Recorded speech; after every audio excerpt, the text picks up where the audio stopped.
welcome back. We're almost, 50-60% into Salem's Lot by Stephen King. It'll probably be a two-parter talk, right? Probably. I mean, we haven't finished it. Yeah. But I imagine it'll be two. So this came out before The Shining. This book is good. I believe a couple of years before that.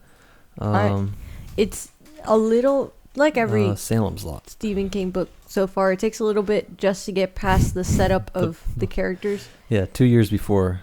It came out in October. That's so creepy. That's such a good timing for that. Such good timing. Yeah, really. So yeah, 2 years before The Shining. Sorry, what were you saying? This book is great. I'm enjoying this book. Yeah. It's based really well. There's a lot of characters. There are a lot of characters. So this takes place in a small town.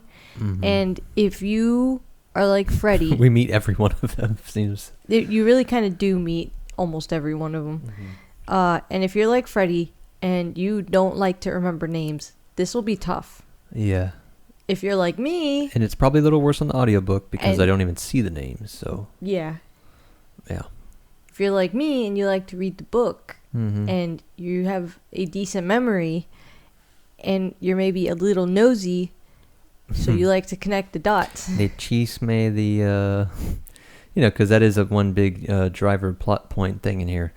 Half the town has got to be old ladies, so they're all this town is full of gossipers. They're all gossips. So something interesting about this town, this takes place in a time before cell phones and when the lines were not private. Mm-hmm. So it even out of your house. In 75.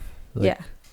But this isn't like, I don't know if it's just because it's a small town or... Yeah. But this isn't just like when you see in movies and people are picking up the phone so that they can hear what the person's saying on the phone in the other room. Yeah. This is like, if I pick up the phone, I might hear what my two neighbors are saying. Yeah. Yeah, which is pretty from nuts. my house, and they're in their houses. So it's not just that. It's the same concept as picking up the phone at your house, but it's not just limited to the people in your house. You could be hearing people, like if I called my mom, you could hear our conversation. So it's almost like, ironically, we were hearing that song, dang it, what was the name? Somebody's Watching Me? Yeah. Yeah, okay.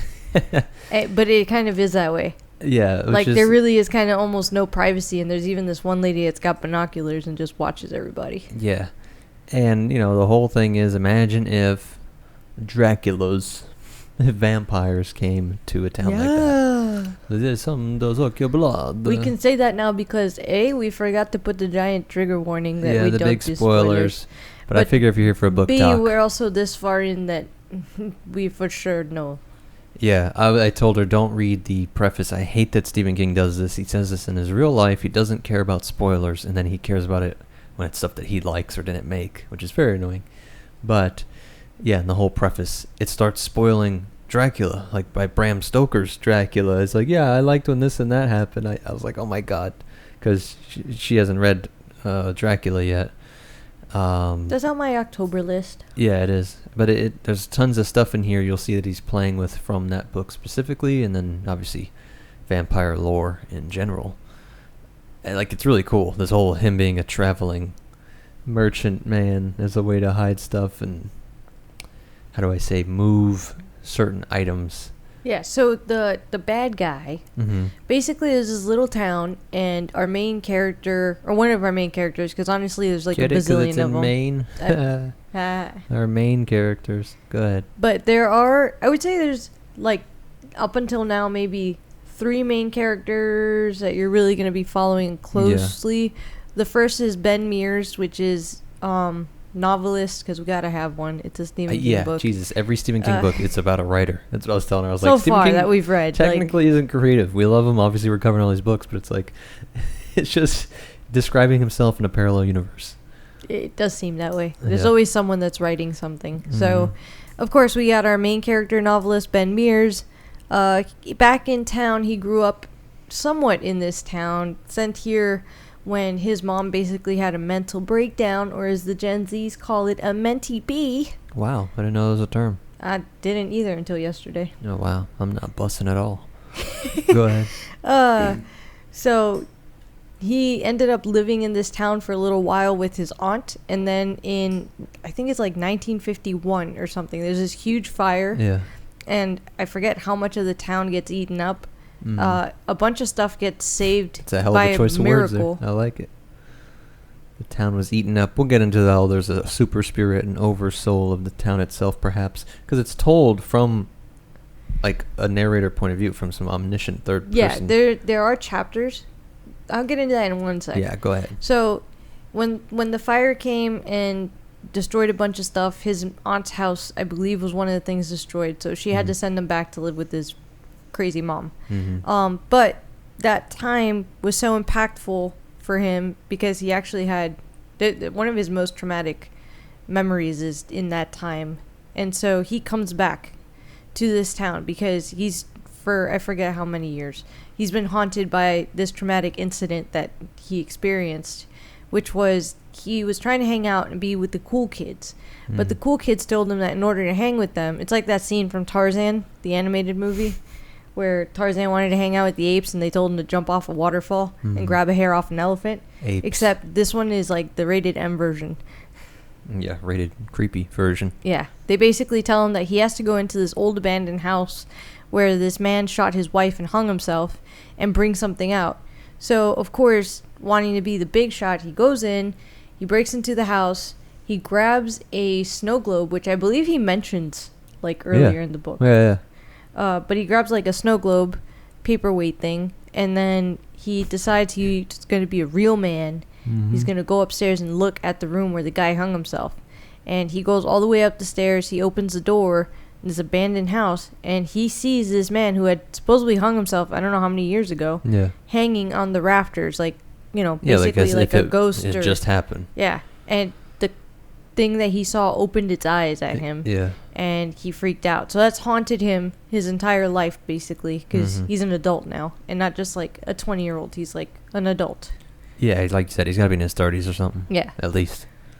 So he basically is back. He's going to write a novel on this book because he found out, like, he's been doing a bunch of research, and he found out a bunch of secrets about the man that did this.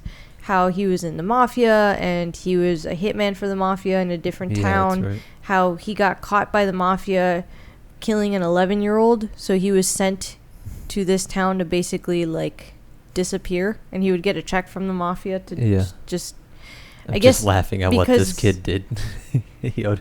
Hey, he robbed the bookie. Like, what the fuck did 11-year-old do? Well, I actually think, because I don't know if you remember, so he does all this research and thinks that they are connected to some weird, like, this mafia guy lost his marbles. Because when he moved into this town, in the span of 10 years that he was there, like, 4 kids went missing. But later on, we find out from a different character, which is actually either Barlow or Straker, one of the 2 characters that moves into the house later, around the same time that this writer comes into the town. We find out that they were actually in contact. I think it's Barlow, the actual vampire. We find out that he was in contact with, the guy's name was Hubie or Hubby or something. Yeah, I think Hubie, I remember. That's the way it's pronounced, I think. So in the audio. In audiobook. So he was in contact with Hubie. Yeah. And he must have either visited or done something. Because basically Hubie helped Hubie put Salem's Lot on the map for these guys. Like, everyone thinks it's like, it's such a mystery that these guys are showing up. But actually, they had correspondences. And actually, in one of the chapters that you were talking about, because there are chapters in this book called Lot. The Lot. From the point of view of the city. Basically. Of the all-knowing city that sees everything. Like, it's all a bunch of gossiping old ladies, but there's like an entity that knows all the secrets. Like I said, that third-person omniscient kind of thing. Yeah. And I love that he's playing with... we get that whole... You probably have it highlighted later. We'll get to it. There's a black hole effect of evil. Like, it starts pulling things in. You start doing a little bit of evil, and it attracts other evils, and it We do get a little bit of a breakdown of what Stephen King kind of feels is like what Freddie calls like the metaphysics of Stephen King. Yeah, almost. yeah. Like, how's this actually work? Which, ironically, I think he wrote his own book explaining the metaphysics on his own universe. King did? I believe. I would have to double check this. 1 second. But I'm pretty sure that this is him explaining kind of how he thinks that certain things work, the way certain things work as far as evil, and how it draws things. And what's kind of interesting, not to throw a lot of and dead air in there, but let me do it anyway. And a lot of uhs. Oh man.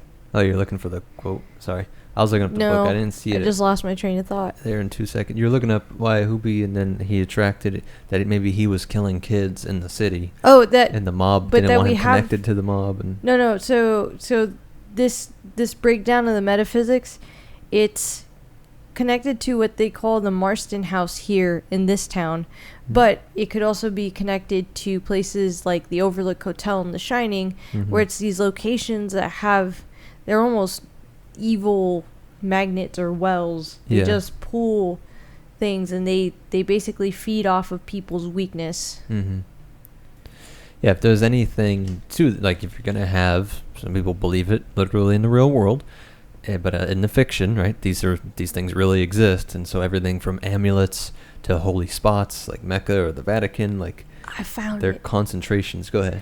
So yeah, the chapters are called the lot. They're just called the lot, and then it'll have lot 1, lot 2, lot 3, and basically they'll talk about different things that characters don't even know. So the way that it's explained here, because I don't know how to scroll. She has the notes on the Kindle that takes up half her page. Hoopy had burned each and every letter before hanging himself, feeding them to the fire one at a time, watching the flames blacken and char the thick, cream-colored paper and obliterate the elegant, spider-thin calligraphy. They didn't know he was smiling as he did it, the way Larry Crockett now smiles over the fabulous land title papers that reside in the safe deposit box of his Portland bank. Yeah. Yeah, that was... Is it that one? No. Yeah, But you're just saying this is an example of how... Well, those are the letters, and some of the other women in town, some of the older women in town, Mabel Wirtz, those are the letters between him and Barlow. Oh, the okay. vampire. Oh, shit. Okay. I did Yeah, not yeah. remember that. So put that together. That's... None of them knew the papers that were the accumulation of 12 years' correspondence between Hubert Marston and the amusingly antique Australian nobleman named Breachton. So you don't know. They don't call him Barlow here. But you have to be paying attention. Yeah, that's an Austrian random person in contact. So when one of the main characters, or one of the sub-main characters, it's the constable of the town. I forget his name. But when he calls and he reports for the FBI to look into 3 people. Of the 3 people, one of them is something Barlow, and he tells him that this Barlow person actually goes by the name. That. Before that was named Breachton. Yeah, Breachin. Yeah, before the war, he fled the Nazis. Yeah, he fled to England. He changed his name to London. Yeah, which is it's not a spoiler for Dracula, but there's a whole London plays a part in Dracula. What are you looking for? Oh, Breachin, yeah. Breachin. Yeah, that's amazing. And it shows that the psychic control of this, basically the vampire, is able to control his mind at a distance. He's already got his roots. Basically. I love the way that King describes, hopefully we get to one of the quotes there too, when the groundskeeper, everybody has what's called lost time in the paranormal world, where you're doing something, you think you've only been thinking about something for like 30 seconds, and you realize a whole hour went by. And he's like, holy shit, man, I'm not getting any work done. He's like, what is wrong with me? It's one of the coolest ways that King is explaining how there's somebody manipulating the psychic parts here. But is it the city itself that's attracting all these different, increasingly more powerful, dark individuals? I mean, just can't know yet. I feel like I can't know yet. Yeah. Like, I can't answer yes or no. Because we don't know what was on those letters. We do know that Hubie was asked by his wife to kill her. Like, Nobody knows this because no one knows what happened that Yeah. night, but it's explained in that Lot chapter. Yeah. G begged him to kill her. Yeah. Let me just go there too for the people Oh, yeah, watching they my know- screen. Sorry, guys. It's page 324. They know that Kubi Marston killed his wife, but they don't know that he made her do what he made her do first. Sorry, or how it was with them in the sun-sticky kitchen in the moments before he blew her head in. With the smell of honeysuckle hanging in the hot air like the gagging sweetness of an uncovered charnel pit. They didn't know that she begged him to do it. Why can't I find? Sorry, my search isn't working here to do the. Page 300 I know. Yeah, let me just go there. and 24. 324. Oh, that's cool. Sorry, I didn't realize it. I'm so traumatized from it not using a chapter. Pages. Usually it uses location on the Kindle here. Yeah, they know that Hubby Marston killed his wife, but they don't know what he made her do first, or how it was with them in the sun-sticky kitchen. Yep. Okay. Oh, yeah. Yeah, this whole chapter is so cool and so important. Yeah, and this is how we get little behind the scenes and connecting the dots above the character. And then, so who's hiding out there in Mexico in the very opening of the book? So we know for sure it's Ben Mears, the writer. Okay. We know this because, at least, okay, we don't entirely know, but I put it together because he drives the same car, this character, as Ben Mears. Okay. So unless they stole his car, Yeah. which technically we have 2 writing characters right now that could possibly survive. The teacher? Oh, but I think he's described. I'm pretty sure that the guy hiding in Mexico is described as having black hair. Yeah. So that would be Ben Mears, because Ben Mears is the biggest thing about him is that he's got this super dark Even hair. his sense of humor, and like he says, he laughs at the Los Zapatos. That means a name. I'm like, I don't know. That seems like a Mears. Yeah. So I'm pretty sure it's Ben Mears. Mm-hmm. And we don't know. It's the other one's a kid. Right now, the only kids we know are Danny Glick, who's a vampire. Spoiler alert. The baby that's a vampire. Yeah. Mike Petrie, I know that makes sense. who we suspect is basically a kid with Yeah, but the shine, baby. Or like at this point, King probably hadn't really developed the idea of a shine. Mm-hmm. It gets kind of developed later, but Yeah.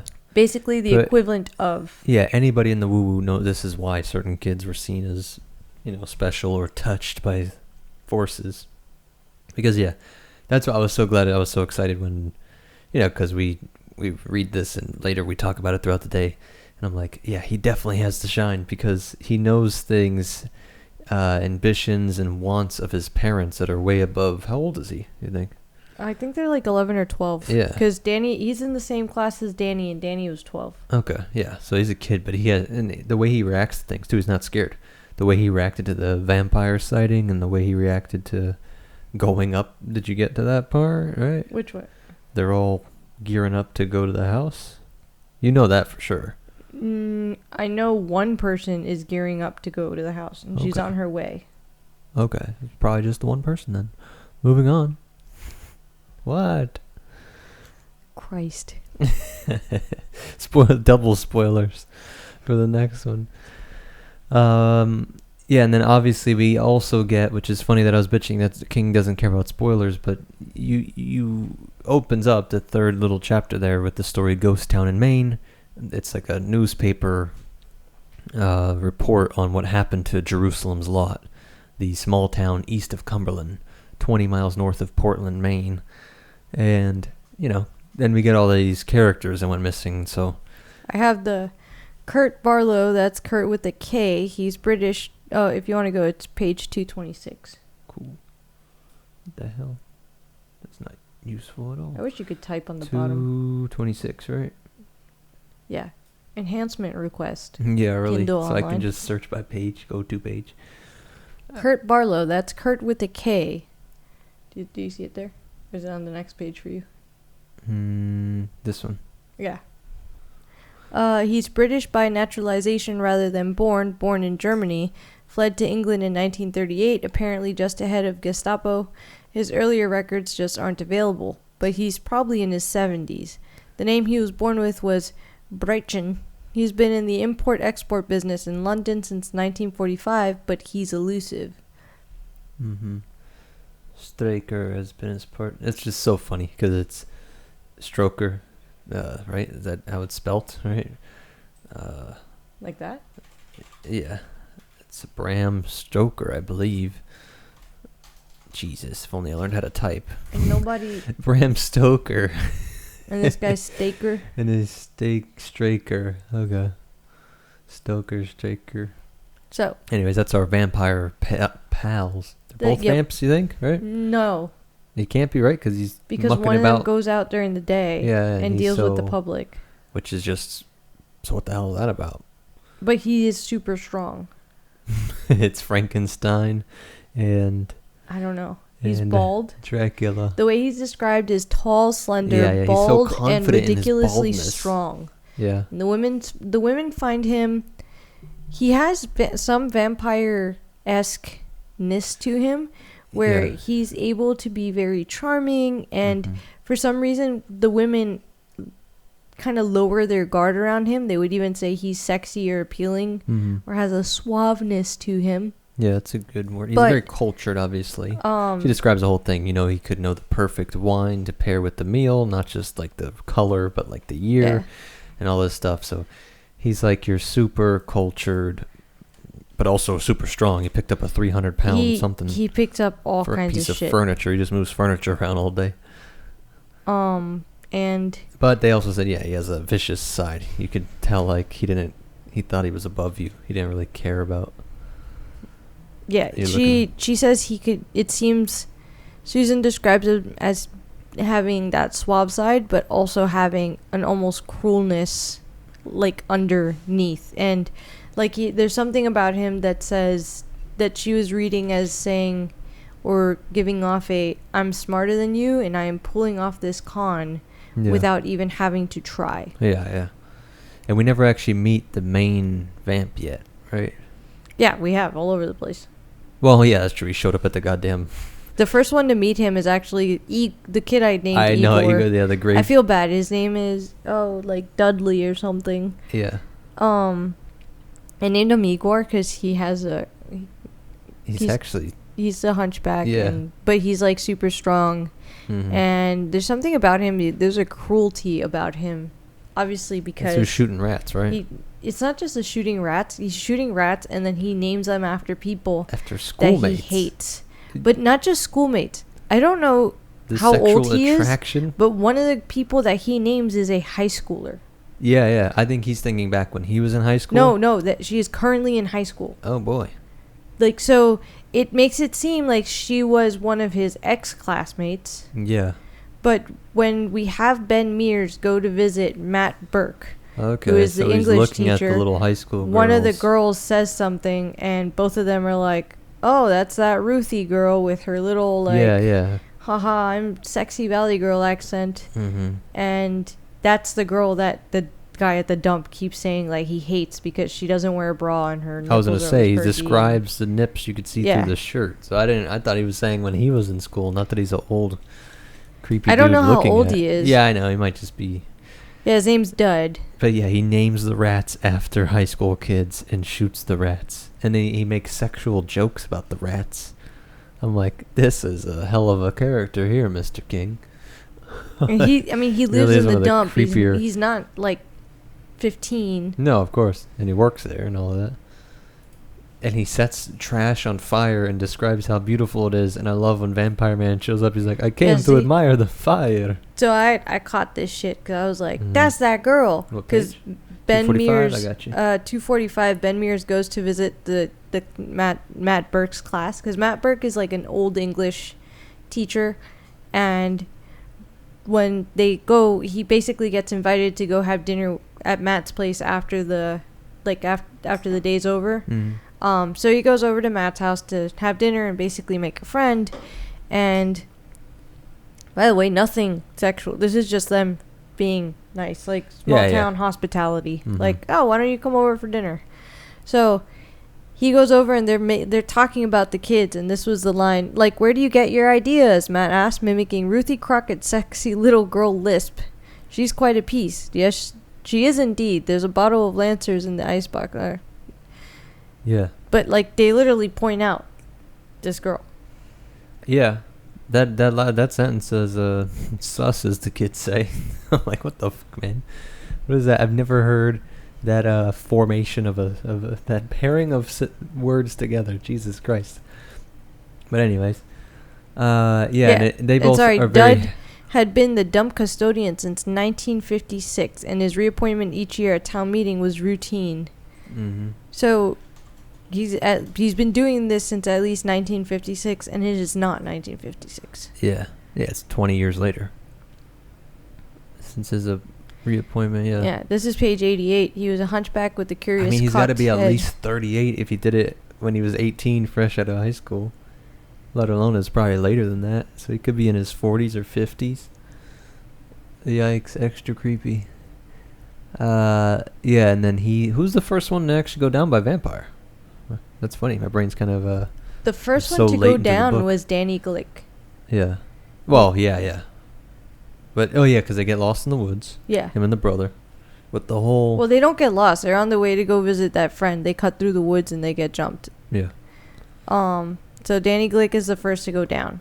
I believe Dud is the second to go down. Yeah, right? And so because the vampire just visits him at the dump. Mm-hmm. I love how it describes how, like you said, Slender Man. Like, he's literally so tall and lanky. He's so tall and weird, creepy. But he's got these, like, hypnotizing eyes. And page 91. The next one now, that was that slutty little Ruthie Crockett, the one who didn't wear no bra to school, was always elbowing her chums and snickering when Dud passed on the street. Bang, goodbye, Ruthie. Yeah, where's... this is such a... Sorry, I don't know why this is so hard to... Okay. Yeah, it's around there, 91, 92. Yeah, goodbye, Ruthie, I'm trying to see. Anyways, it must be over here. One of these two. But yeah, he just shoots at fucking... And he wants to upgrade. He's shooting with a 22. I always love that. Oh, right there. Sorry. Page 90 for you. Down at the bottom. The next one. Okay. Bang, Ruthie. How is that? That's so strange. I guess because I have the little note annotation thing open. Yeah, but Let me see if I close pages. it. It's funny. Yeah, no, it's because of that note annotation thing. Okay. My bad. Sorry, folks. Yeah, so he kills the kid, both of them, right? I mean... He hasn't killed Well, the other anyone one gets away. The older brother? Oh, so one kid seems like he's actually killed as a sacrifice. Oh, yeah. Because I forgot about that angle. And the cat. I mean, the dog. The dog got it killed. could be the kid that's alive. We don't know. Yeah. But, or no, it has to be he has to be dead or something, because that night, so the night that Danny Glick and his brother, whose name I forgot, it's like Ralphie or something, but the night that they go to see Mike Petrie, because Danny wanted to go see his monster, like, he has these little monster display figurines, he wanted to see them. Yeah, like action scenes, like you said. Basically, think like I don't know, like Gundam type, or like those what the kids have now, like the anime figures, or it's basically they're like little model kits. But with like a battle terrain, though, you're thinking. Yeah, right? like but that's what I mean. Like it's a whole little, like it's a little scene that you build, and it'll be like Dracula hovering over a child, like a girl, or a monster walking around a tombstone, and they basically, it's a little, and they all connect together to make a big diorama that you can basically have in your room. And so Mike told Danny he had that, and Danny wanted to go see it. His brother heard him, and his brother said he wanted to tag along, and his mom made him take him. So they go into the woods, and Danny starts fucking around with his brother, trying to scare him, but then it turns out that there actually was a vampire in the woods. Yeah. And Danny tries to tell him to run, but at this point it's too late. Like, they both get overcome by darkness, and then there's a scene shortly after that where they describe a tall figure holding a young boy's body, like a child's body. Because technically his little brother's body's never found. And we do know that shortly before this happens, the groundskeeper for the cemetery, for all three cemeteries of this town, he pulled up to basically work, and saw that someone had killed it was the milkman's dog, and stuck him on the like spikes of the fence. Yeah, just or picture gate. old freaky, scary cemetery. Yeah. Big old spiked fence. So yeah, he's impaled on the fence, and he talks about the Satanist down in Florida in Clearwater. Yeah. It's Satanist, I tell you. So then this like figure in the night basically says this whole thing. But so I have here, I just want to mention that it's because he talks about a ghost still haunts these woods and all this stuff, and he's talking about the quicksand too, and it's the creepiness of this town. Like, this already has a long creepy history. I know he could just be making up, but no, there's, like we said, there's the suicide house and the Marston house. There's all kinds of, and our Salem's Lot chapters that give us from the, I don't know what you want to call it, the all-seeing third-person point of view. I have the scene. It is on page 122. Cool, I'm there. Oh, are you actually on there? Mm-hmm. It's right there. In Harmony Hills Cemetery, a dark figure stood meditatively inside the gate, waiting for the turn of time. When he spoke, the voice was soft and cultured. "Oh, my father, favor me now. Yes, yes. Lord of flies, favor me now. Now I bring you spoiled meat and reeking flesh. I have made sacrifice for you for your favor. With my left hand I bring it. Make a sign for me on this ground, consecrated in your name." So he's actually like bringing this little body to the place. I'm not gonna finish. I don't know why I feel weird finishing this out loud. That's a great thing that you didn't want to finish it out loud, because I was literally looking up. I was like, I remember there is literally a biblical, like a demon thing called the Lord of Flies. Like, he's not just making it up. So yeah, that's Beelzebub. You might have heard of him. There was no sound but that brought on the breeze. The figure stood silent and thoughtful for a time. Then it stooped and stood with the figure of a child in his arms. Yeah. So it's unknown, but it's very highly likely that that is the body of Danny Glick's little brother. And he talks about, he mentions that spot. He basically is holding this body over the same spot where the dog was found, and there was all this blood everywhere. Yeah. This is what I mean by charging it up with these increasing sacrifices. That it's animals, and it's funny because you see this, like, it's more than true, man. Yeah, like is it real? Like, the ancients, like, are the gods real? They'd be like, well, are you in love? Like, that's Eros. Are you angry? That's, the god of war. So, is it real that these things charge up? And it's like, I don't know, do real world psychopaths start with killing little animals first and then move up to humans? Because that's what these cultists do. By the way, this vampire hates dogs. Do you remember that? No, but that's cool. I always say start judging some real world shit by if they like dogs or not. There's a whole section. Huh. So there's a chapter later on where we find out that this lady with the last name Sawyer, who was like the town Miss Cumberland for 19 something. Oh yeah. I was a hottie 30 years ago. She's basically been sleeping with the telephone man, and the telephone man and her get caught. And this is one of Freddy's favorite scenes, I think. Yeah. With the shotgun. As a guy that sneaks around and sleeps with old ladies, yeah. It really struck home to me. It's something I worry about often. If I get double barrel fucking shotgun. That wasn't. I was just blown. I thought that was creepy as shit written. It was so freaky in the tension because you think he's just gonna blow him to pieces. That it literally had. I was walking outside. The scene is so cool. Yeah. The guy comes up with the shotgun and he's holding it over his arm. I'm picturing it like in those movies, or almost like How is this not coming up? There I'm trying to think of like a character like the guy in Jumanji or something, where like the shotgun just hangs so like it's open and you can see where like you would just be loading it. And even like these details on him the shitting stock himself. hangs on one side and like the barrel on the other. It's open too. Yeah, and he's just kind of chill. And he basically walks in and he's leaning on the door as this guy's like about to go down on this lady. Yeah. And he keeps being described as having a gentle smile. So he's basically, imagine this guy comes up and he's a big dude. He's described as huge. Yeah. And he's like, "Come on, man. Come into the living room real quick." I'm just going to have a quick talk with you. Mm-hmm. And then he tells him to turn around, and then he sticks the barrel of the shotgun into this kid's mouth. Double barrels, so it's 2 barrels next to each Yeah. other. So it's in his mouth. So this kid's already pissed himself. At this point, I'm pretty sure he shits it says himself. his sphincter let go. He was only dimly aware. Reggie pulled both triggers. The hammers fell. So when he said the audiobook does it really good.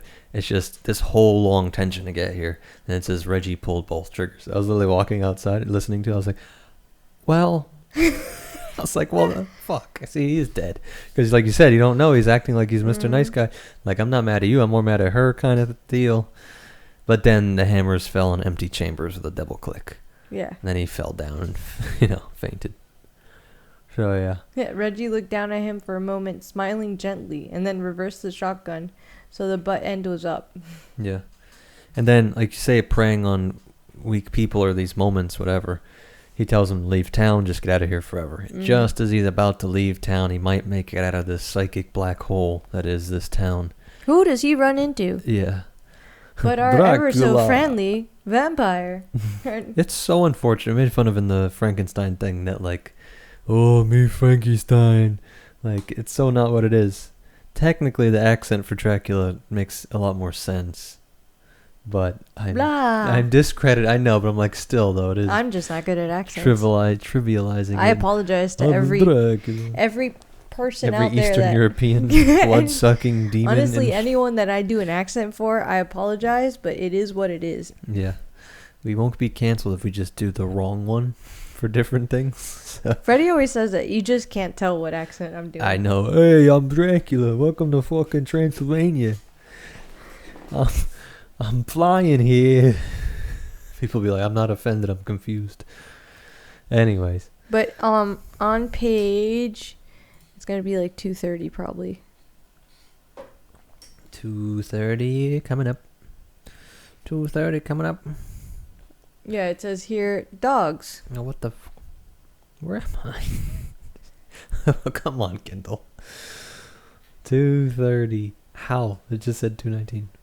Anyways, go ahead, you read it. Dogs, the stranger said, and gestured with contempt. Low animals that cringe and howl at the sound of a strange step, fit only to whine and grovel. Gut them all, I say, gut them all. Yeah, great quote. And it's sad, because then we find out that one of the characters that we just met has a dog, and I'm like, stop killing all the dogs, you freaking animals. Mm-hmm. Here we go again, you wrote, by the way. Yeah, here's the dogs one on 231. It's weird. I don't know what I wrote. Here we go. No, just when he shows up with his super thin thing. Oh, yeah. Later we get the details that they all weigh like nothing. It's described as like a bunch of sticks. Light. Yeah. I mean, it makes sense cool. if they have no faint. blood. They're barely holding on to a physical realm. Where was I gonna go from here? This is creepy. Any ghosts up in the old house? He asked when the old party showed no signs of hauling ass. Ghosts, the old party smiled, and there was something very disquieting about that smile. Mm-hmm. A barracuda might smile like that. No ghosts. He placed a faint emphasis on the last word, as if there might be something there that was even worse. Yeah, that is great.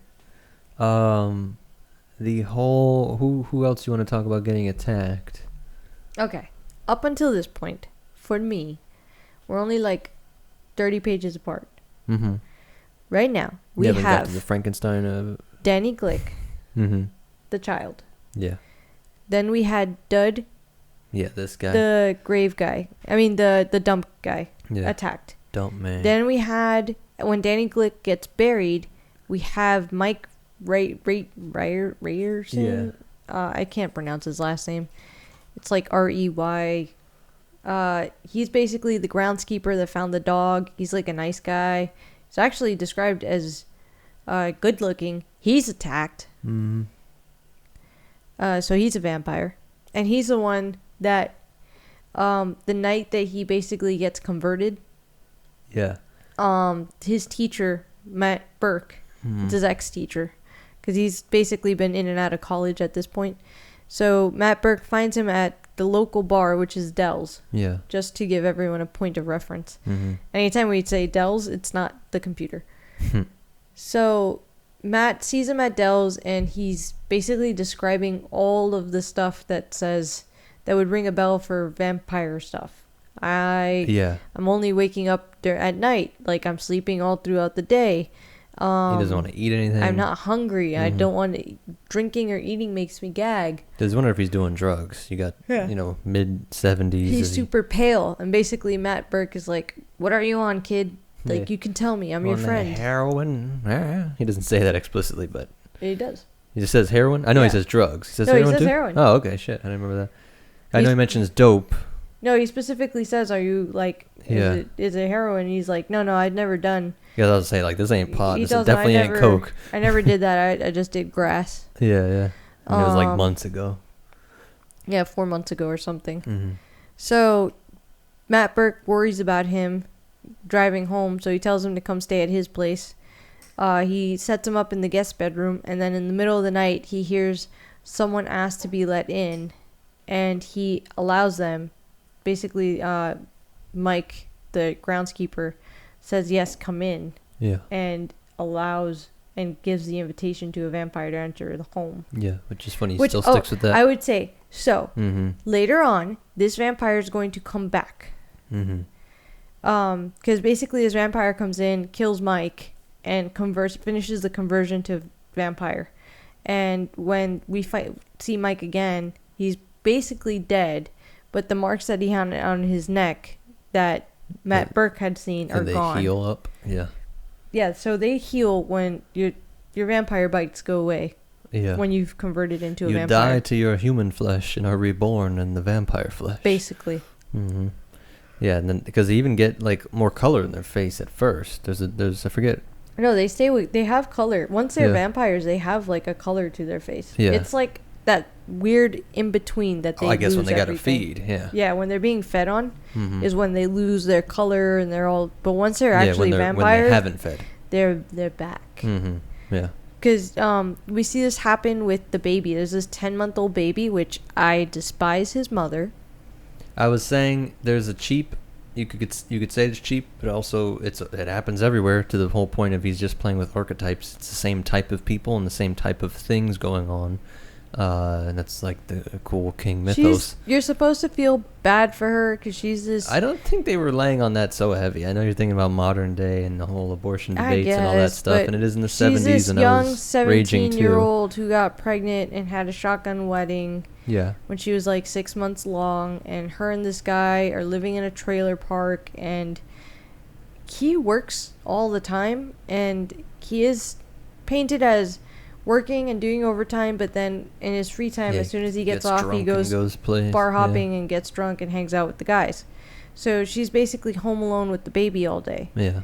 And she gets so frustrated with the baby. She's supposed to be like, she is, I'm sorry, especially knowing Stephen King and his like kind of. But there's no way he's making you sympathize with her punching a baby in the face. It's supposed to be like her really struggling and having no support and postpartum depression and all this shit. But yeah, she basically gets so frustrated she like beats the shit out of the kid. And then I had a glimmer of hope. Yeah. Because the dad shows up one day and realizes that the baby's flinching because she raised its hand to it, and it must be because she's beating it. And he's like, I should beat the shit out of you. And I'm like, oh shit. Oh shit, this drunk guy might actually might redeem this entire family. Okay. The metaphysics of Elise. Go ahead. I mean, if he were to beat the shit out of her, spare the rod, spoil the wife. Go ahead. I'm sorry if it. No, reciprocal. Your ass is getting beat just because you beat your kid. Not that it's going to save anything. He just told her to shut him up. No, I know. Well, is that the same part where he comes home and he's actually bleeding? There was one he comes home and the kid is bleeding. It wasn't that he put some shit together. No, yeah. There's blood. There's blood all over her shirt. The kid's bleeding. Like the kid had 2 bruised eyes, and she's like, "We fell off of the thing," which was dark, hilarious parallel. Yeah, her excuse is always he fell off the changing table. Oh, I fell down the stairs or something from the abusive guy. She's the abusive mom beating up the kid. And you have to understand, we literally have a 10-month-old at the time of reading this. So for me, I can't even imagine. Like, I freak out. Yeah. And mind you, I get it. You smacked yourself in the face with a book. like if you try and pull something and then she's pulling on it and then you let go and she pulls it too hard. I feel bad. Like, yeah. Like there's no like she dropped damage. So today when I was putting her to bed, she dropped a book on my foot. Yeah. On specifically my pinky toe. Oh no. And I had to like keep my shit together. Yeah, but by that you don't mean not. No, beat her I up. just I was trying not to cry. Don't like freak out and go, ow, holy crap. I had to fight back the urge to like let a that. couple tears out because like it was one of her bigger books. Cry easily. I cry easy, and I was like, that's funny. I don't want her to see me that I'm like crying. She's gonna freak out. I thought you meant she got hurt earlier. No, earlier she did. Oh, okay, with the books. Earlier today, yeah. no, Okay. she was just holding book on wars to. going on in this house? What the fuck's going on? She's learning.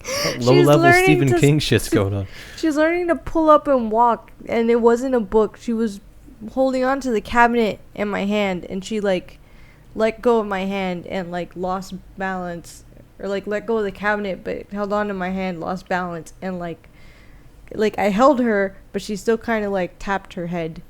Yeah, on the cabinet. And then they cried just from that kind of stuff. And I felt horrible, and I had freaked out, and I even put a little bit of ice. Like there was no even like a marker, like there was nothing, and it wasn't even.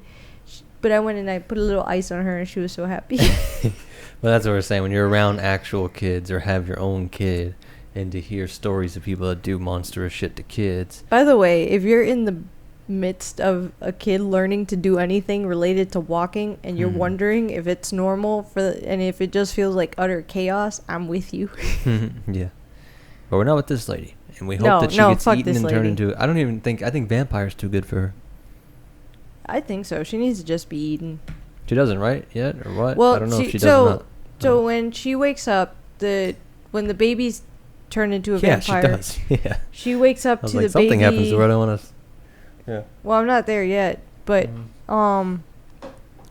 she wakes up and she finds him and she thinks that he's playing a game with her or something or fucking around with her, and she goes into like literally a panic attack or like a mental breakdown, and she's like trying to get him to wake up, and he's like just a lifeless body basically. Yeah. And she like sits him in his height. This was so creepy, and I really hated reading this scene. This is written well, but creepy as shit. She sat him in the high chair and tried to like feed him. Like she goes and she rummages and finds in the back of the pantry, which I don't know why the baby food's in the fucking whatever. Yeah. She finds in the back of the pantry his favorite like pudding, and she like she shovels like a spoonful into his mouth, and she's like, "There, you're eating. Everything is better." And then basically his head like slumps forward and his mouth opens, and this like pudding falls onto the high chair, and she like screams, and she's taken away. Like her neighbor actually heard her screaming, and they called like the police and the doctor, and they end up taking the body and taking her away. Like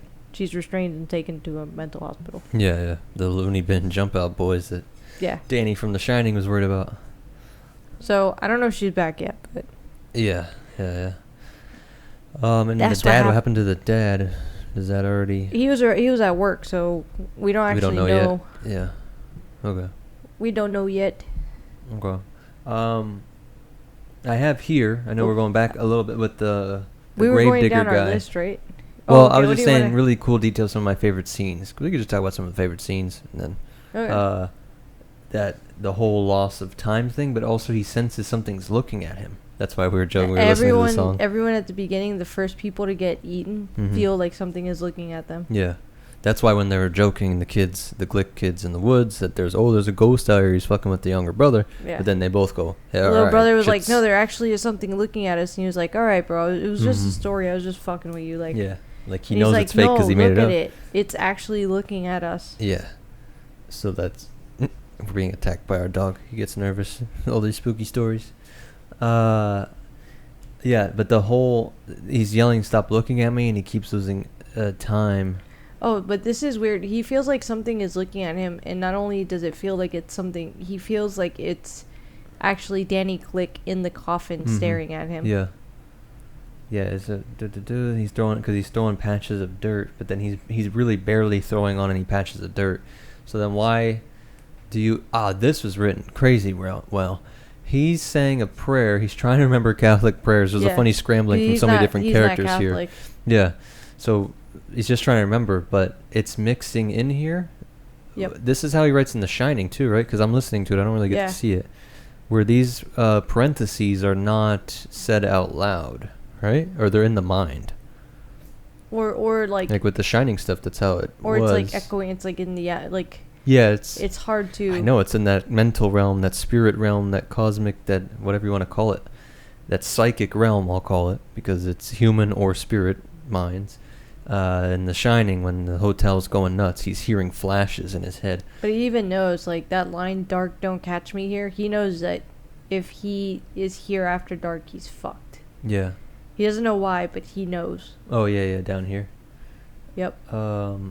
Yeah, but see these parts, the Lord of Flies thing that keeps being brought in. So these are, Catholic prayers to Yahweh, or, Jesus, however you want to split that. And then to Beelzebub, the enemy there. So it's pretty great that's echoing out from Glick, though, you think? Or I think it's above him even. I don't even think it's his consciousness. It's not. I mean, look, I think they're all... You got layers here. There's some over Dark Soul with the city and then through the house. And then there's not Barlow. Barlow, right? The Dracula? Main Dracula? Yeah. All right. Main vampire, I should say. And then I think it's at least him, because we saw him saying that same prayer. So I think he's able to basically psychically exist. For sure. Like looking through different eyes of people. So you mentioned something earlier, and for sure, and I have it highlighted, these vampires are all connected. Yeah, okay, you got to that part. Yeah. Earlier in the day.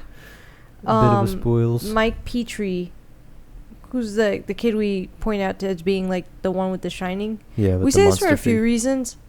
He's definitely got a I'm older mentality, like an older mentality than his age would kind of say he would have. Yeah. At some point he's the new kid and he gets picked on by basically the class bully, and the kid's coming over to beat the shit out of him, and he realizes he's able to calculate and really take into consideration the situation he's in a level that is not that of a 12-year-old. Yeah. So and then we also see that in his house, he's got these like grates that he can hear what's happening in other parts of the house, and he's always listening in on his parents. But there's kind of this concept too of he might also be able to hear their mind, but we're not sure. Yeah, I'm convinced, but I think he did write it on purpose to be confusing like that. But I'm not convinced by anything that happens later. I'm saying just from that one conversation. There's a conversation where he talks about how adults have these like. Oh, that's true. Shit. I'm trying. What could I search adults' for? fears are not like kids' fears, where kids' fears are a fear of like monsters, and adults' fears are of these more abstract things in life. Because growing up, that's what happens. You stop being afraid group of. Therapy was one word he uses there. Yeah, there's no group therapy or psychiatry or community social service for a child that must cope with things under the bed or in the cellar every night. Leers and capers. And threatens just beyond the point where vision will reach. This is a little bit later, though. Oh, yeah, and you think that the dad has. That's probably what this note is. Yeah. Yeah, the Shahan, baby. It says, Henry Petrie surveyed the room briefly, unable to understand the trembling feelings of dread he had awakened with, which lingered still, a feeling of disaster averted by cold inches. This is after he has a dream, I'll put in air quotes. It's definitely not no, he knows it's not a dream. Yeah, but he wakes up because he hears tapping at his window. It's Danny Glick. It's right before this. It's written so well of him dropping down. Basically, the Danny Glick is like tapping on his window, and he says, "Mark, I finally came. Mark, please." It's 3:67. Okay. Yeah, here you go. Of course, you have to invite them inside. He knew that from his monster magazines, the one his mother was afraid might damage or warp him in some way. And here we get an idea of like these vampires will hypnotize you with their eyes. Mm-hmm. So he grabs from one of his monster diorama things a cross, and he invites Danny in and basically presses the cross against his face, and Danny leaves shrieking. And that's what I mean. His bravery here is more than most of the characters in this book. And smoke his spurted quick out thinking from the pallid flesh, and for just a moment before the creature twisted away and half divided, half fell out the window, half dived, half fell out the window, Mark felt the flesh yield like smoke. 369. Yeah. But he shouts, the creature shouts at him. Oh, sorry, it was right before this. Mark let me in, I command it. He commands it. Yeah, that he, let me highlight that. But basically, he's basically saying that he can join them. Yeah. I think it is the main vamp man only. Like, that's what that means. And he's seeing it through, he's acting through or can see, Ghost in the Shell hacked my eyes. It might have been here, and it might have been with that telephone marketing, the telephone guy that gets kicked to the curb. Where he tells him, oh, you can be with us. Yeah. And on 373 we have, the night before Matt Burke had faced such a dark thing and had been stricken by a heart seizure brought on by fright. Tonight Mark Petrie had faced one, and 10 minutes later lay in the lap asleep, the plastic cross still grasped loosely in his right hand like a child's rattle. Such is the difference between men and boys. Yeah, that's funny. I thought that was just a great... Yeah, it is weird, heroification, what word do you want? He uplifts, he rises to the top these, like, resourceful children. Which is why I suspect Mike Petrie's the child. Yeah, that escapes with him to Mexico. Yeah. It makes the most sense. But right now, to finish off our vamp count, as I've just right now called it. Killing spree. We have Danny Glick, Dud, the dump guy. We have Mike, the groundskeeper. We have her ex, Floyd Tidbits. We have Danny Glick has definitely turned his mom into a vampire at this point. Yeah. Even if she's in the loony bin. We have the mortician, Corey Foreman or something. Yeah. He's definitely a vampire. Who else? Is that it? No, I'm missing people. That's how many people are going down in this small town. And we don't know anyone that's in between. There's and someone they're disappearing else. from the morgue. So the people disappeared from the morgue so far are Mike, the groundskeeper, Floyd, the ex, and I think his name's like Ronnie, the babies. I love that scene where he was dressed up. Like, I read that at first. It's so funny. I was like, why did I not? Jesus, man.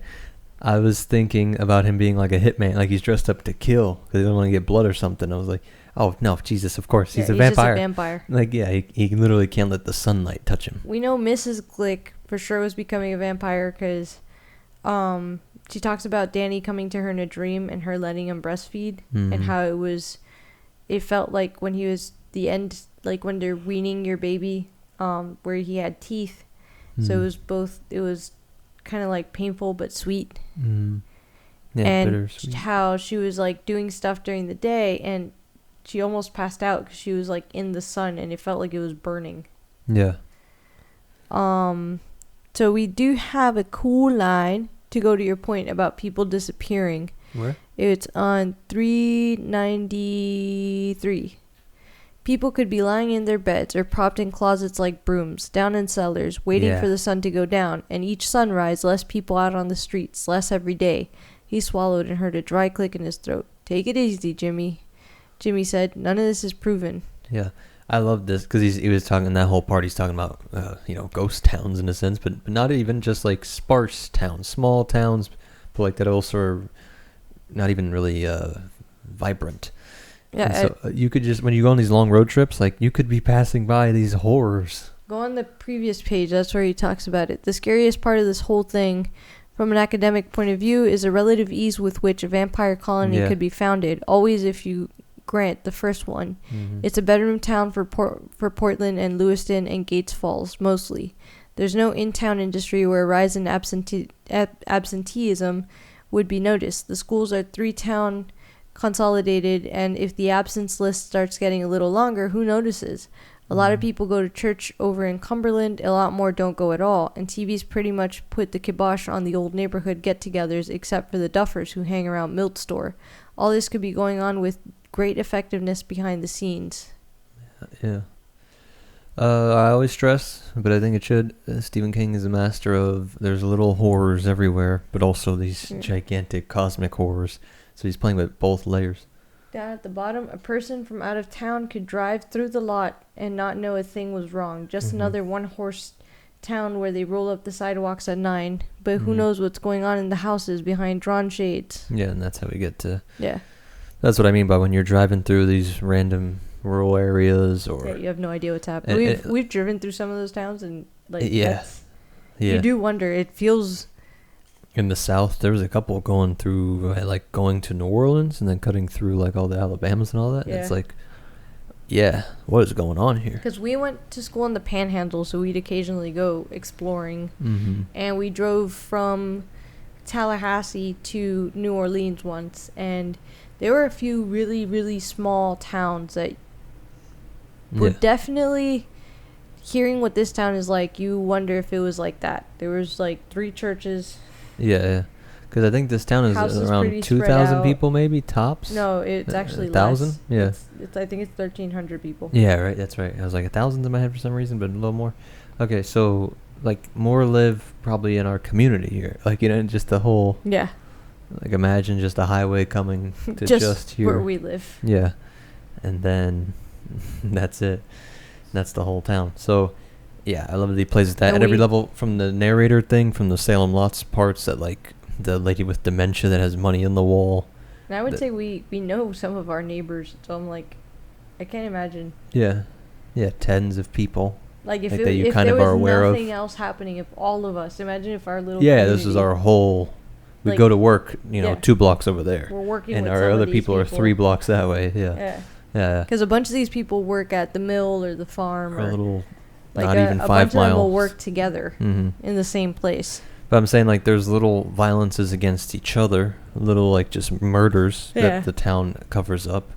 But then there's these... I mean, some of them, it just doesn't happen often. Yeah, I guess the darker point is they got away with. It's not covered up. These people are old. You mentioned, I forget, somebody that killed their wife, and he just died of, like, a heart attack or peacefully in his sleep or something years later. Like, he just never went to jail. The whole lady in the well. No, thing? he didn't kill his wife. Who's the lady in the well? So the lady in the well, that's in the chapter called The Lot. The lady in the well met with a traveling salesman, and it was assumed that she and the traveling salesman ran off together, but the traveling salesman actually killed her and stuffed her in a well. Yeah. And the man who was her husband was distraught, but felt like he'd just been left. He didn't even really like they didn't see any signs of her. Yeah. Like, for whatever reason, they felt that she had left him. So he died of a heart attack later. Okay.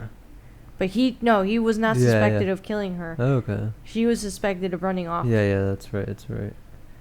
And she's still wearing the locket that he gave him somewhere. That's what I was looking for. Yeah, she was still wearing the locket that the traveling salesman gave her. Just or the tried to detail sell on her bones, like, are just bleached white in the bottom of that well somewhere. Like, there's just these random Easter eggs of horror all throughout this town. So that's actually in that same chapter with the darkness. I think lot 3. If you put maybe lot parentheses 3. Okay. Yeah. Let me see. Is it 3 or is it like I? I think it's like I. Okay. But yeah, I gotcha.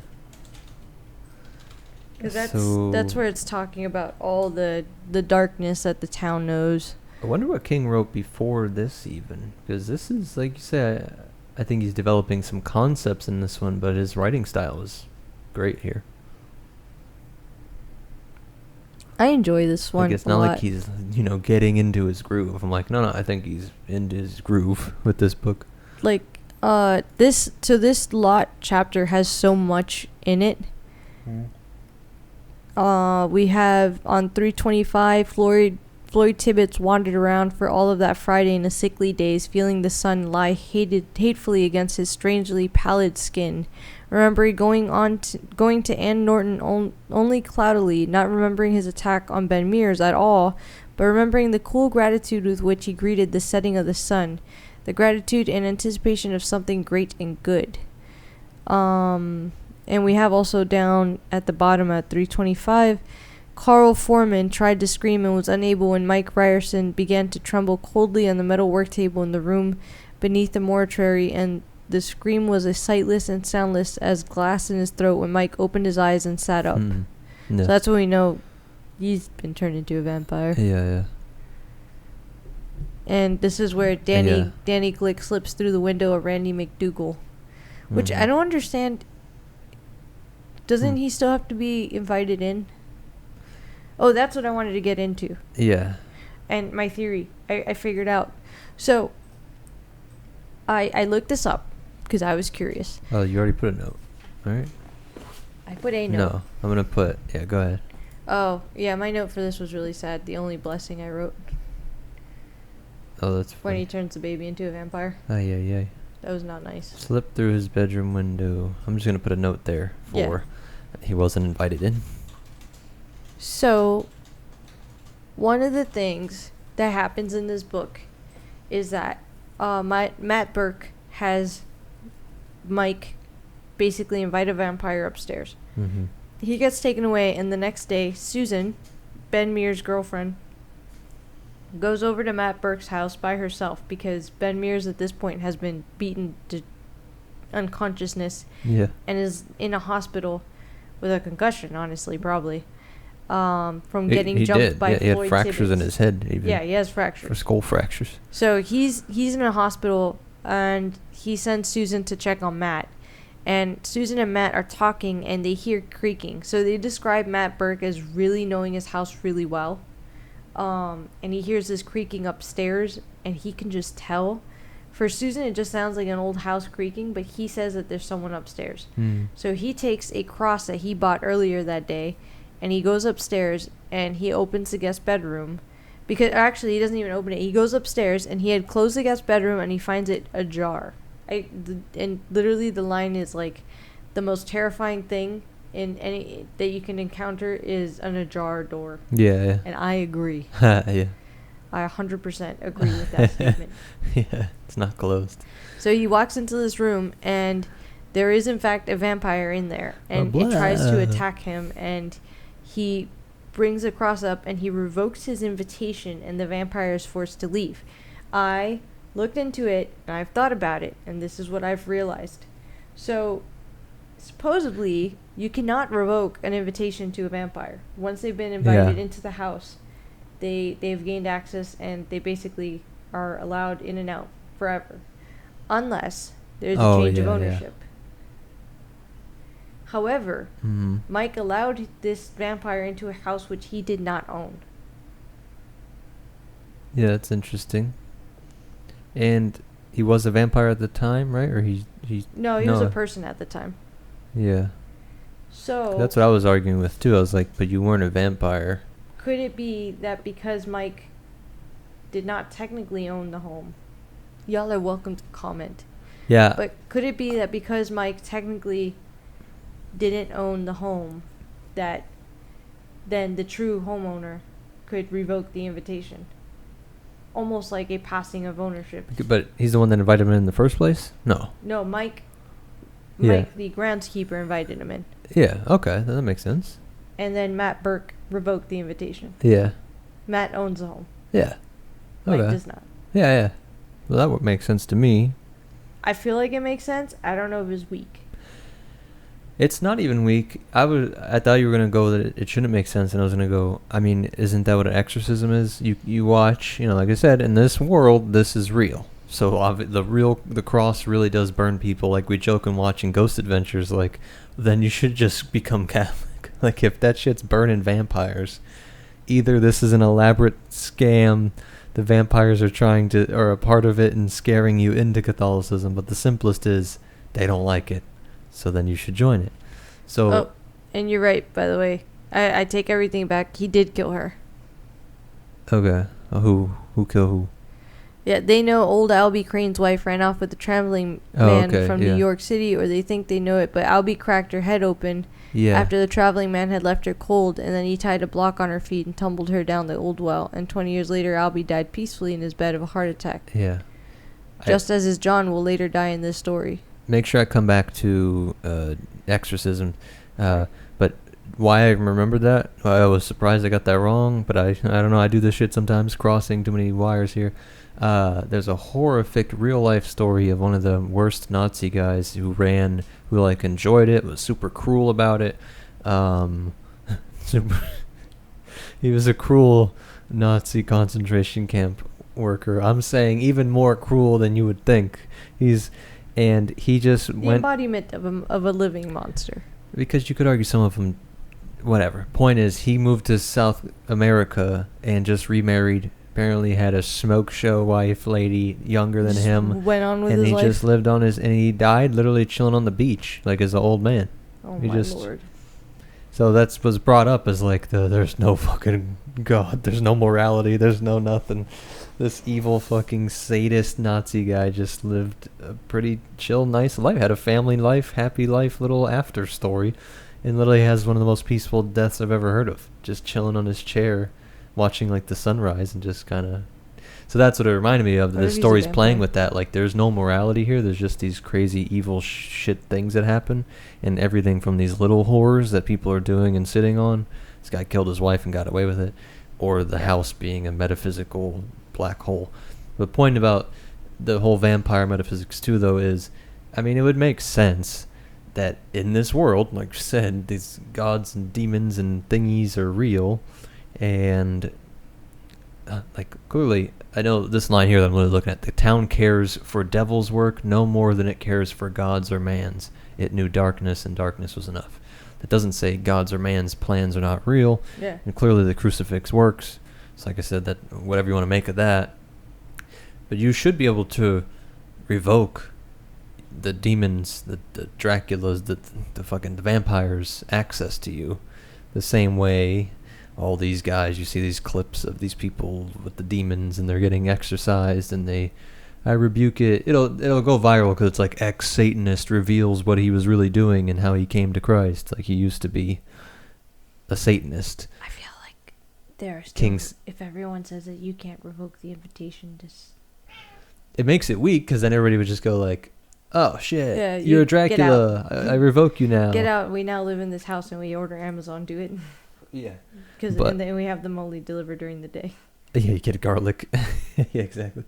I'm saying you could see theologically, metaphysically why it would make sense. Like, of course, you could rebuke it, revoke it after the fact, just like you would any other possession. But the whole point is that you don't, because you're so mentally captured by the entity that you like it or something, you know? You don't. Most of these guys' stories, like, oh, I was seeing this man for 10 years and I love it and he gave me powers and it was great and all this shit until it wasn't. And so in the story, your mind is, and that's what I love that King plays with, that some of these guys make it too hunky-dory Disney time with the soul stuff, like in The Shining. Like, if you fuck up and the house catches you, yeah, this sounds dark, but most even Christian philosophy people would agree, like, you can't be like in hell and being like, oh, never mind, I changed my mind. Yeah, let me out now. Like, it's called universal salvation. I made a mistake. That thinks that everybody can make it out. But I kind of agree with people that think that that's not what the text says. That's the whole point. I don't know that you're... Wait, they think you can come, like... They think everybody will be saved eventually, and it's a cool parallel in Buddhism with Mahayana, like the bigger school, like everybody eventually will be saved. I don't know about that one. There's a reason you don't want to go there to begin with. I think when they say the ions, the ages, what a tangent, in the Bible, it's literally no different than than the Buddhist or the reincarnation aspect, that you will be in there for an age, for a period of time, and then maybe you'll change your mind, but you're fucking stuck for that period of time. But like everybody gets a second chance. In like a reroll. Yeah, but like, so I don't have to worry Mulligan. about it. So, but if I told you you're sentenced to 20 years in prison, you think that's tough. If I say 20,000 years, that's. But I mean, you still get it out. Like. If I told you right now, you would get you. Don't worry, you'll be out of jail in 20 years. You would not be like, oh well, what the fuck? Who cares? Well, I mean, yeah, but I know that wouldn't be me. B, like you're gonna die, so Yeah. there is an eventual out. But Yeah, while you're being boiled in hell, you'll know like, well, when I get the chance, do you want to go to Jesus now? You go, yeah, Jesus Christ, yeah, definitely. Yeah, I'm like, that's. But I don't know how much that would help you while you're being tortured, if the torture route is real. Point is, I like that The Shining and this play with the idea that you are captured. There's a certain point of no return. Like I keep saying, like a black hole, like there's a no escape part. Once you're in, you're in. You're in the house in The Shining, or you're a vampire. Blah, blah, blah. I really wonder if they're going to play with that. You think they're going to play with anybody? I genuinely don't know. I don't know if anything came out. I only thought this when I was confused by something you said earlier about one of the kids making it out. And I was like, what if they play with somebody coming back from being a vampire? I don't know. But I don't think he's going to do that. I don't think that's very Stephen King-like. I don't think. I think if you're fucked, you're fucked. Danny's dad tried to save him at the end in The Shining, but like, nah, man. Once you're captured, you're captured. That's what I think plays into the cosmic horror that Stephen King is. He likes some of the Lovecraft stuff, but he does it better. These people technically die. Yeah, I don't think they can come back. I had a funny thought earlier. I was like, I wonder what you think, if he'll play with that, but I don't think so either. I think it goes against King's metaphysics in the sense of it's no morality. Those kids weren't doing anything wrong when they were walking through the woods. They just got captured. The dog wasn't evil. Because like you say, he plays with that a lot. The dog, it's so sad. The dog is the first thing killed in all of this, which I was like, wow. That's so sad. What's the name of the dog breed? It's a half Cocker Spaniel type, half Cocker Cavalier? Spaniel, but really it was just a half, they describe it as a half Cocker dog, like half Cocker mutt. Okay. So this is what it looks like? Which one? Yeah. It basically looks like any of these. So this guy got impaled and his sacrifice to like, the Lord of Flies. By the way, since you had to suffer through Cocker mix, a really long biblical tangent. It's basically it's like any of these, any of them. Look at that one with the little brown over his eyes. I think this one's funny. This little guy. No. They say that the Lord of Flies is an epithet from another cult. Like you would call each other's god that, because it's kind of like saying you're a shit lord. You're literally you are the lord of a pile of shit. Like only the flies come to you and worship you. Okay. Because flies come to crap. So that's why it's like a epithet. That's where you get Beelzebub from and all that. Look, he can go. No. He's really cute. You gotta keep the cosmic forces in balance. All of these are really cute. If we gotta get rid of one. No, none of them. No, I agree. I'm going very much the sacrifices even will that stop. One. Yeah. Even that one. What does that mean? No, that was cruel. Who'd you say that about? I don't remember. Anyways, it could be as bad as this cutie. He's so adorable. Getting impaled. Some sort of dog like this was impaled on the gate earlier to start this dark side energy pump going in our little town here. The guy that owns the dog is like, he was happy when his wife died because she was a bitch, and he's heartbroken because his dog, he literally just dreamt about retiring and him and his dog just hanging out. Yeah. Well, in a different ion, I guess, in a different age. And then what I find interesting is that Stephen King has an obsession with Cocker Spaniels in this book. Really? Yeah, because this other character also has a Cocker Spaniel. You meet Pauline, I think her name's like Pauline Dickens or something. Yeah, I see it here. And when they go up to her house, it literally says on page... I got it here. A pink flamingo stood by the walk, and a small cocker spaniel thumped its tail at her approach. Yeah. Yeah. Another... I This didn't whole put a town's note. just I full was of like, they're just gonna... You better not kill this dog. That's funny. You're next. Oh yeah, and they all got the St. Christopher's medal, but I forgot. That's the one to help you... That's the same one that, It is Oh the my same one God. that Halloran was wearing? I'm You pretty sure Halloran wears a St. Christopher. The The Shining, Shining. yeah. Yep.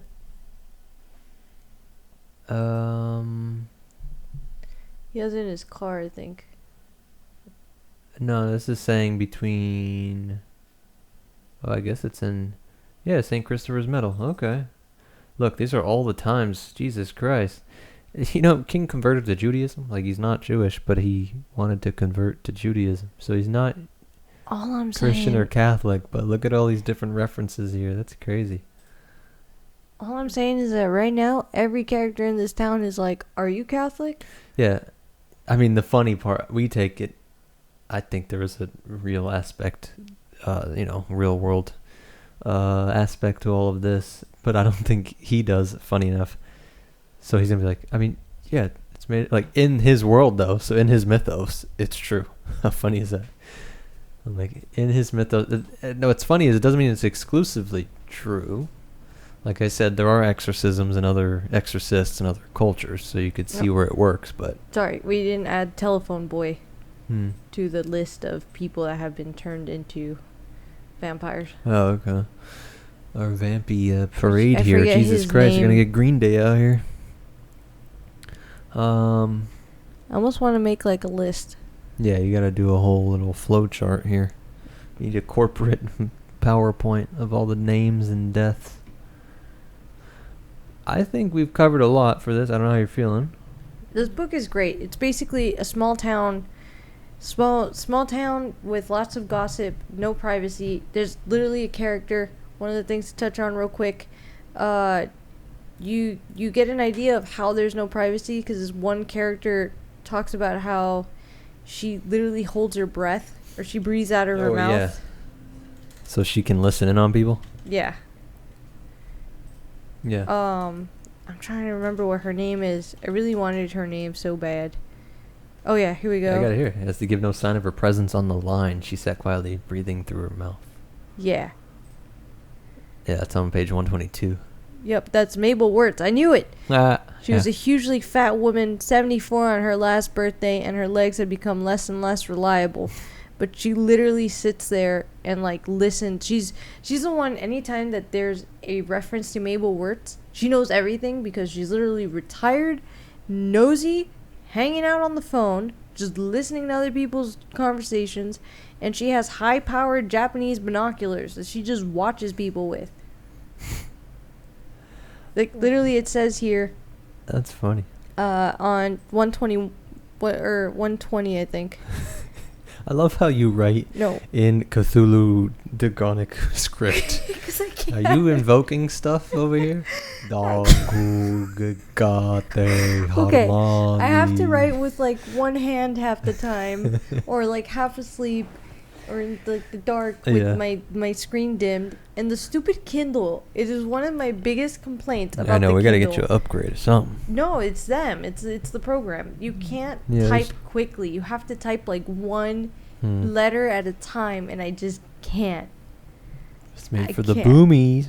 Yeah. So, and it's on 122. In a way, she was the town, a fat widow who now went on very little, and who spent most of her time by her window dressed in a tent-like silk camisole, her yellowish ivory hair done up in a coronet of thick braided cables, with the telephone on her right hand and her high-powered Japanese binoculars on the left. The combination of the two, plus the time to use them fully, made her a benevolent spider sitting in the center of communications web that stretched from the Bend to East Salem. Yeah. Oh, get it? They call it... They abbreviate Jerusalem to Salem. Oh, okay. We were saying this is kind of embarrassing and funny. What a great way to get kind of close out. Why is it called Salem's Lot? Because it's Jerusalem's lot.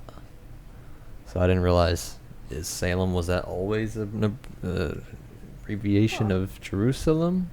Well, your mom's gonna have quite the interesting info to come back to if that's true. Yeah, it really is Salem. So there you go. Short is Salem short. I have to type one hand because I'm petting our cat with the other. Oh, don't forget to wash your hands. Yeah, I will. Because we love our cat, but Freddy's highly allergic, and if he touches his eyes, he's not going to be able to see for 24 hours. Yeah. Yeah, I didn't know that. Is it saying even back then? It was. I'll see if they're two different cities, but yeah, that's so funny. It means peaceful, safe, complete, and perfect. I'm sure that was on purpose. Yeah. Well, yeah. That's true. Does he ever do like a witch book? I don't know. Do you know if Stephen King has any like? It's funny. It's Salem Lot, but it's about. I have People no think, idea. oh, it must be about witches or some shit. It's like, no, it's. Yeah, it's vampires. Vampires. Va. Yeah, Salem is short.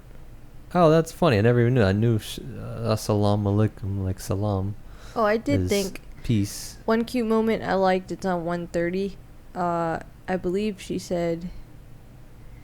It was when she first wanted to say I love you, but basically the way the two kind of characters, Ben and Susan, say I love you to each other, it's like super quick and out of nowhere. It felt like the way we said I love you is cute. I connected with that. Oh wow. Wow, really hard hitting journalism over there. Wow, well, great insights. I'm being attacked by our cat. We do have. Oh, do you find it interesting? One last thing before we go, because it's probably been a 3-hour talk of us just rambling. We're good. When the guys go to drop off the stuff at the house, there's that rat. What rat? You remember the one? Yeah. Oh no. Let's do a quick baby break. We'll be right back. Oh no. We're back. Baby's okay. Where were you? I don't remember, but I did while I was in there read a little more. Mm-hmm. And I'm officially at the point where Susan has walked up to the Marston house. She crossed the woods. And I love that chapter because there's this whole thing where she's like, I'm a woman of action. Like, I hate being in That's why I got a belt-fed machine gun full of silver bullets, right? So of course she drove over to the Marston house. She didn't tell anyone she's doing this. Mm-hmm. She just told her mom she'll be back for dinner. Drives over to the Marston house, grabs a fake stake. She basically pulls a piece off of a fence of one of the nearby farms. She's driving over there. Oh, buys a crucifix at a store. She's realizing how pretty the day is, how peaceful everything is, how beautiful it is, how she could almost imagine a happy ending out of all of this. Mm-hmm. And then as she's walking through, because she decides to cut through the woods to get to this house, she starts to get this feeling of dread, realizes she's like a quarter mile away from the Harmony Cemetery, which is where everything happened. Yeah. She could literally run over there and jump the wall. Decides to continue forward, sees Straker pull up to the house, not get out of the car and leave, which is suspect. Mm-hmm. And then feels a hand. She feels someone behind her before she even feels the hand on her shoulder. And that's how the chapter ends. Yeah. Anything you want to add to that? Yeah. The fact that she mentions how she knew. It's funny. She had watched all these horror films, and she's like, "I would never be that. Like, what a silly bitch! I'd never do that." And then she's like, "Yeah, I'm gonna die," which I think is kind of realistic. Yeah. Yeah, because she gets in the whole being pushed. They used to call it the reptilian brain part of your brain, the simple parts that keep you pushing, but should keep you alive and avoiding danger. Don't be insulting alligators. They don't get involved in unnecessary side quests. But yeah. Every alligator out there's like, that's why we have survived. He's like, what a silly bitch. I would have stayed in the fucking thing and reacted to stimuli. And stimuli only. But yeah, I don't know. I think I'm excited. Whatever thoughts I had, they went out the window when I helped put the baby down again. How did they word it? It half jumped, half fell out the window. All Yeah. your thoughts. Half dived, half jumped out the window. Still, great book, definitely, because this book is on the top of a lot of I recommendations, can't lots wait of lists. to finish this. Mhm. I feel like I need to make a Venn diagram for Freddy Well, yeah. because he doesn't know who anyone is. Yeah, So maybe I can make that and we can have it that's true. up We for could the use next it. one. Because you see here that The Shining, when it comes out 2 years later after this book, I guess he had already written Carrie, or he wrote that in between, knowing Stephen King. It says from the author of Carrie and Salem's Lot. So I was saying, like, this I was... believe Salem's Lot might be his best-selling novel. Oh, or really? most sold novel. I I guess look up most sold. Yeah, most sold. The Shining, Oh, it's okay. saying. And let me see, wrote Carrie. Because it is kind of cool, especially for any creatives. That came out the same year? No, year before? Yeah. Year before. Jesus. He's He wrote Carrie in 74, Salem's Lot in 75, and The Shining in 77. The coke was great in the 70s. This is the moral of this story. King admits and says he was drinking and coked out a lot when he was writing a lot of these things. what a life, what a life, what a Yeah. life. I'm just gonna... There you go. He wrote Tommy Knockers. Alright. That one's highly, on the list too, even though it sounds funny. Yeah. So, the more you know, folks. Your high school writing teacher's not going to tell you that one. No. What no. are you reading? You reading the It thing too? I really don't like it. Did he stop the cocaine when he wrote it? Oh, no. It's the whole fucking thing, man. I don't know what to make of it. He's channeling the chthonic gods here. He's channeling shit bigger than him because he's all drugged out like an ancient pagan. He's literally channeling these cool paranormal forces. What are you Googling over there? I'm wondering if he tried to kick the habit before. Oh, because you don't like it? Yeah. No, it says over here he was. Oh, that this is the debate. Yeah, if he was on his normal Supposedly took 4 intake. to 5 years to write that book. to write it. Yeah. Yeah. We'll see when we ever get to that. It was written in the 80s. King admits to being a pretty heavy drinker and coke user at the time. Most of his books written during that time would have been written under the influence of one or both. Yeah. Yeah. All right. Well, didn't think we were gonna end around that note, but Oh, shit. yeah. What Klonopin? Oh, this guy says, yeah, that he may have taken even... Temple was on the early cough On syrup, the the early syrup. codeine. Him and fucking Juicy J. I know he toked at some points, but who knows how often when he graduated to the big boys. Click on that one there. Stephen King didn't write those novels. Right to the right. Down. Right there. Let me see if I can find that on this side so people can read it. Oh, let's say 500 years from now, there'll be a conspiracy Oh, theory because floating around that Stephen King, in fact, didn't write all those yeah, because books. Shakespeare. Yeah. No, Yeah. he really did write those. Yeah. That's funny. Because my point is from some of the woo-woo folks is that his he power doesn't. to pump something out. Yeah. But from the woo-woos, he literally is doing an ancient art of channeling things in a sense. Especially since he thinks he doesn't believe in this. And yet anybody that puts any kind of effort in this book, he has a whole thing on you'd have to be a fool not to believe the evidence from ESP. Yeah. Yeah, there's a large enough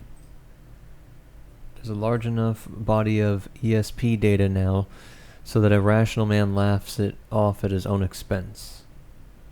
So you know, if you've been listening to some of these, I do believe in at least that. Maybe we don't have... because I highlight everything.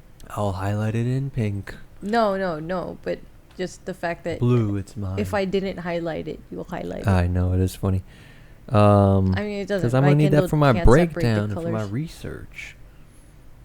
It's just so funny that King stuff matches on so much to what stuff makes sense. Even the way that the vampires fall apart into orbs in this book. And I'm like, I mean, it's real. It doesn't prove you need to be a certain doctrine of a certain faith. Or like, it's, you can't make a lot of conclusions from a lot of this stuff, but I believe there is some aspect to it.